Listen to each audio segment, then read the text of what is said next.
Nagdala ng pagkain ang uwak kay Elias. Ikalabimpitong kabanata.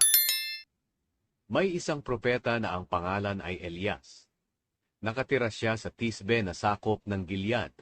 Sinabi niya kay Ahab, "Tinitiyak ko sa iyo, sa harap ng buhay na Panginoon, ang Diyos ng Israel na aking pinaglilingkuran, na wala ni hamog o ulan na darating sa loob ng ilang taon, hanggat hindi ko sinasabi na umulan o humamog." Pagkatapos sinabi ng Panginoon kay Elias, "Umalis ka rito, tuntunin mo ang daan pasilangan, at magtago ka sa daluyan ng tubig Kerit, sa bandang silangan ng Hordan. Sa ilog ka uminom, at uutusan ko ang mga uwak na magdala sa iyo ng pagkain doon." Sinunod ni Elias ang utos ng Panginoon sa kanya. Pumunta siya sa daluyan ng tubig sa Kerit, sa bandang silangan ng Hordan, at doon nanirahan. Dinadalhan siya ng mga uwak ng tinapay at karne, tuwing umaga at gabi, at sa ilog siya umiinom. Ang biyuda sa Zarephath. Kinalaunan, natuyo ang ilog, dahil hindi na umuulan. Iniutos agad ng Panginoon kay Elias, "Pumunta ka sa Zarephath sa Sidon, at doon ka manirahan.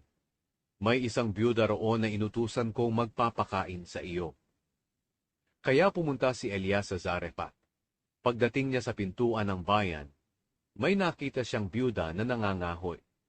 Sinabi niya sa babae, "Pakiusap, dalhan mo ako ng kaunting tubig na maiinom." Nang paalis na ang biyuda para kumuha ng tubig, sinabi pa sa kanya ni Elias, "Pakiusap, dalhan mo rin ako ng tinapay."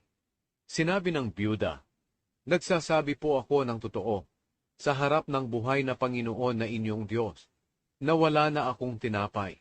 Ang natitira na lang ay isang dakot na harina sa mangkok, at kaunting langis sa banga. Nangunguha nga po ako ng ilang pirasong kahoy dito, para dalhin sa bahay at lutuin ang natitirang harina para sa akin at sa anak ko. At kapag naubos na namin ito, mamamatay na kami sa gutom." Sinabi ni Elias sa kanya, "Huwag kang mag-alala. Umuwi ka at gawin ang sinabi mo. Pero ipagluto mo muna ako ng maliit na tinapay mula sa natirang harina, at dalhin mo agad ito sa akin. Pagkatapos magluto ka rin para sa iyo at sa anak mo, sapagkat ito ang sinasabi ng Panginoon, ang Diyos ng Israel.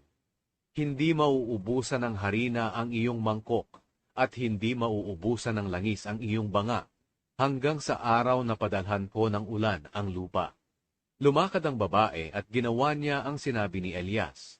Kaya may pagkain araw-araw para kay Elias, at para sa biyuda at sa kaniyang anak, sapagkat hindi nauubos ang harina sa mangkok, at hindi rin nauubos ang langis sa banga, ayon sa sinabi ng Panginoon, sa pamamagitan ni Elias.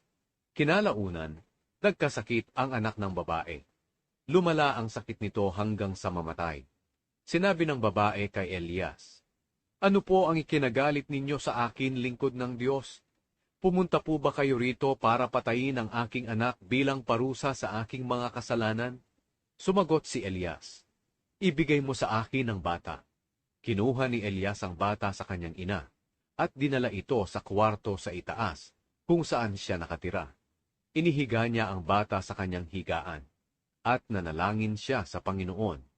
"O Panginoon na aking Diyos, pinadalhan po ba ninyo ng pagdurusa ang biyudang ito na nagpatuloy sa akin sa pamamagitan ng pagkamatay ng kanyang anak?"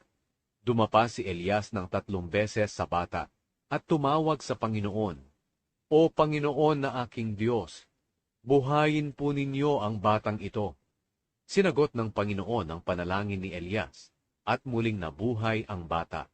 Pagkatapos, dinala ni Elias ang bata sa ibaba at ibinigay sa kanyang ina. Sinabi ni Elias, "Tingnan mo ang iyong anak, buhay siya." Agad na sinabi ng babae kay Elias, "Ngayon napatunayan kong lingkod nga kayo ng Diyos, at totoong nagsasalita ang Panginoon sa pamamagitan ninyo."